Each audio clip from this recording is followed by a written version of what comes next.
Hello. Today we're going to talk about two of the most important views on education and learning that come out of the ancient world. From the most powerful empire in the East, the Chinese Empire, the views of Hsün, one of the great thinkers in the Confucian tradition, and his essay Encouraging Learning, which was one of the major statements of education in that Confucian tradition in China and remained so for 1500 years. And then Seneca, who is the father of our modern notion of liberal education, lived in ancient Rome right about the time of Christ. He was born about 4 years earlier, and he died a little bit later. Between the two of them, they cover pretty much the whole terrain of what learning or education meant in the ancient pre-scientific world.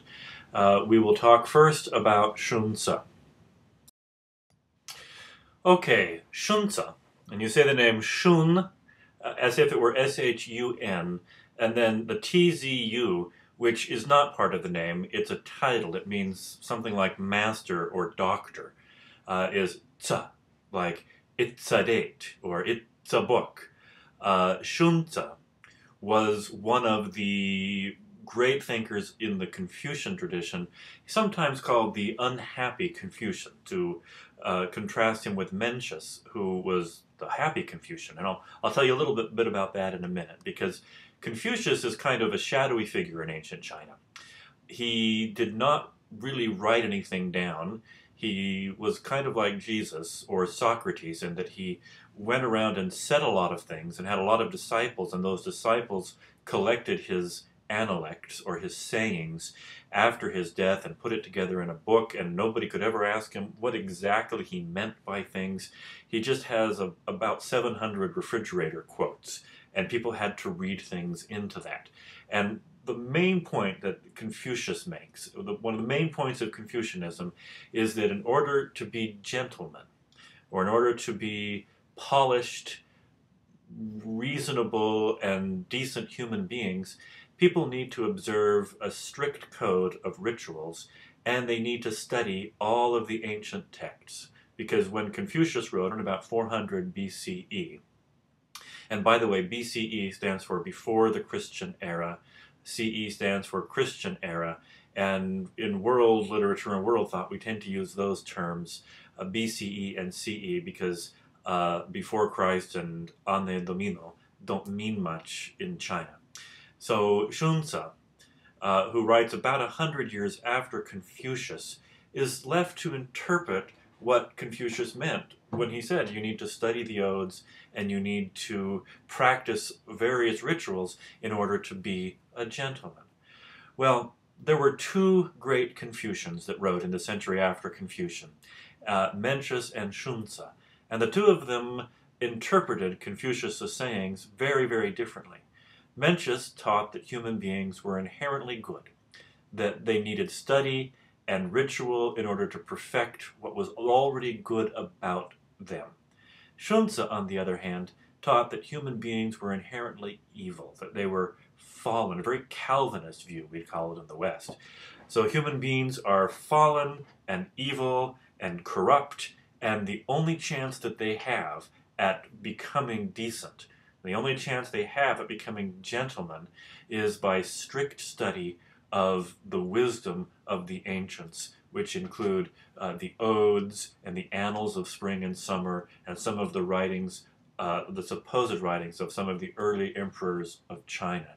So when you read Hsün talking about education, you've got to read him as believing that it's the only way to straighten out the bent and warped soul of the human being.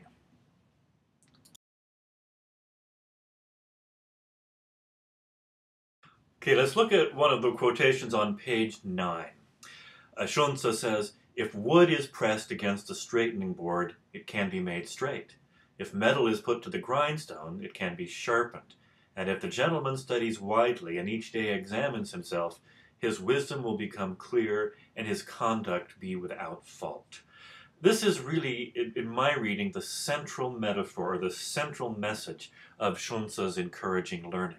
In order to bend a piece of wood or straighten a piece of wood, you have to soak it and get it wet, and then use a straightening board and straighten the bent wood. A dull piece of metal can be sharpened. The nature can change, or the shape can change, but it takes a lot of work.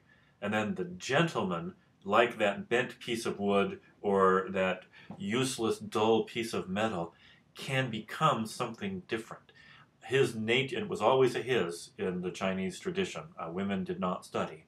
But the gentleman's nature, which is bent and broken and useless, can be converted into something good and decent and gentlemanly, but only with a lot of effort.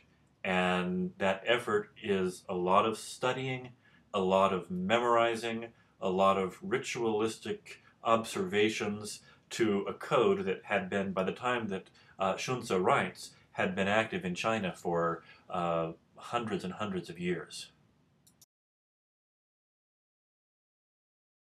Okay, two more quotations from Hsün, also on page 9. I once tried spending a whole day in thought, but I found it of less value than a moment of study. And this, to understand this, you need to understand how learning was viewed before about 1500 with what we call the scientific revolution, and then the subsequent revolutions in both politics and poetry, where people begin to think that thinking meant something like developing your own ideas, developing your own perspectives, discovering things that have never been discovered before. That was not part of the ancient world in either the East or the West. The people at that time in China and in Rome and pretty much everywhere else believed that everything important had already been said. Everything important had already been written down. Wise men of the past had already said what you need to know in order to be successful in life, in order to be a gentleman, and what you need to do is learn it. So there's no concept of critical thinking or critical analysis or discovery or self-expression. None of this is part of the ancient educational world. When he says on page 11, where does learning begin and where does it end? I say that as to program, learning begins with the recitation of the classics and ends with the reading of the ritual texts. So to be learned means knowing what everybody else has said. It does not mean having your own ideas, coming up with your own thoughts, inventing things, or expressing your individuality. Those are all very modern, at least very post-scientific revolution notions. For Hsün, learning, education, knowledge, thought, brilliance, genius, all of these things mean learning and memorizing what other people have already said. So to sum up, education for Hsün is two things. First, it's a way for an individual to learn what is already known, not a new way to produce new knowledge or insights. Two, it's a way for flawed, inherently evil human beings to straighten themselves out and become decent gentlemen. Like Hsün, Seneca, who lived between 4 BCE or BC to 65 AD or CE, lived in a society with a very, very old and very profound intellectual tradition. Specifically, he lived in a society where education, there was a curriculum, there was a standard curriculum for everybody who was educated, and that was really only the wealthy class of individuals. But there were 7 subjects that were called the liberal arts, and those arts were the trivium, which, by the way, is where we get our word trivia. There's a little bit of trivia for you. The trivium was grammar, logic, and rhetoric. And these are largely ways to prepare people to serve in the Roman Senate, to prepare people to make speeches and make arguments and present proposals. So they studied language, they studied reasoning, and they studied persuasion. And then the quadrivium, and trivium and quadrivium just means the 3 and the 4. The quadrivium, arithmetic, geometry, music, and astronomy. These 7 things were called the liberal arts, and they became the basis of Seneca, who was one of the great teachers of the time, the basis of Seneca's educational program. To understand why these are called liberal arts, you need to know one thing, and that is that liber, which is the basis of a whole lot of English words like liberal, like liberty, like library, liber was a free man as opposed to a slave. And somebody in the class of free men or citizens was generally very wealthy.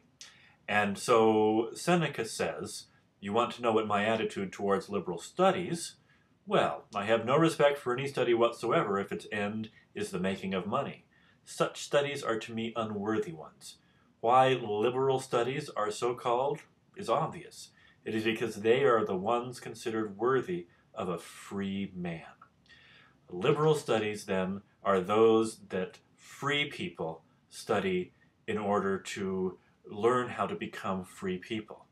The other kinds of studies, the occupational studies, are what slaves study. And slaves in ancient Rome could be all sorts of things. Merchants could be slaves, teachers could be slaves.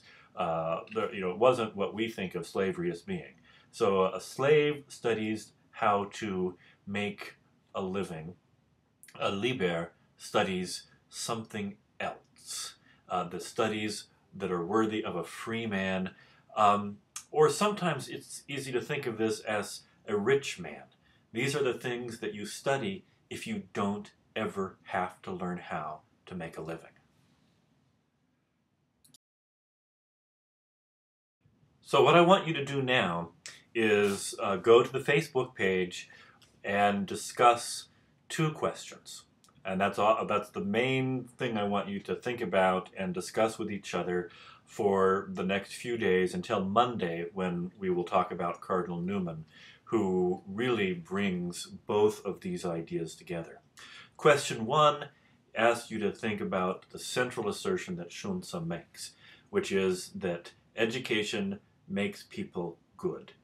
A lot of people don't agree with this. A lot of people think that really educated bad people are just dangerous, well-educated bad people, and that education just makes bad people worse. Hsün believed that education at least can, if it's done correctly, improve not just your mind, but also your moral character. Do you agree with this, or do you think that he's overestimating what education can do? And second, I would like you to just think for yourself about the main point that Seneca is making. When he talks about liberal education, he talks about the things that people study when they don't need money, when they don't need to make a living. What would you study if you never had to worry about making a living? Would you go to college? Would you study something else? What would you study because it's fun? Because you like knowing it, because it engages your mind and it makes you feel better? Because that is at the heart of what liberal education means. So those are your 2 questions, and I would like each of you to post on this thread or on some other thread some answer to each one of those questions. And as soon as we get everybody over on the Google site, we'll be able to use the threaded discussions. But for now, use the Facebook page. It's a little bit clunky, but it's actually pretty good for these kinds of discussions.